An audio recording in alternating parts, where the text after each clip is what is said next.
जय शिवराय शेतकरी मित्रांनो, शेतकऱ्यांसाठी एक चांगली बातमी आहे। आता अतिवृष्टीमुळे झालेल्या नुकसानीची नुकसान भरपाई शेतकऱ्यांच्या खात्यात जमा होणार आहे। जून ते ऑक्टोबर 2023 या कालावधीत झालेल्या अतिवृष्टीमुळे व पूर परिस्थितीमुळे शेतपिके व शेतजमीन मालमत्ता व इतर नुकसानीसाठी बाधितांना मदत देण्याकरता शासनाकडून एकूण 136,61,00,000 रुपये इतका निधी नुकसान भरपाईसाठी देण्यात येणार आहे। ही मदत मिळवण्यासाठी अतिवृष्टी निकषानुसार 24 तासात 65 मिलीमीटरपेक्षा जास्त पावसाची नोंद झालेली असल्यास व त्यामुळे 33% पेक्षा जास्त पिकांचे नुकसान झाले असल्यास ही अतिवृष्टीची मदत मिळणार आहे। पण ज्या ठिकाणी पूर आलेला आहे त्यासाठी ह्या अतिवृष्टीचा जो निकष लावलेला आहे तो लागू राहणार नाही।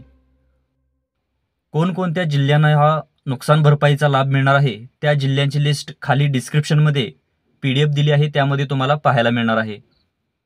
तर अशाच नवनवीन बातम्यांसाठी व शासकीय योजनांची माहिती मिळवण्यासाठी आजच आमच्या YouTube चॅनलला सबस्क्राईब करा व बेल आयकॉन प्रेस करा, जेणेकरून येणारी नवीन व्हिडिओची माहिती तुम्हाला मिळत राहील। धन्यवाद।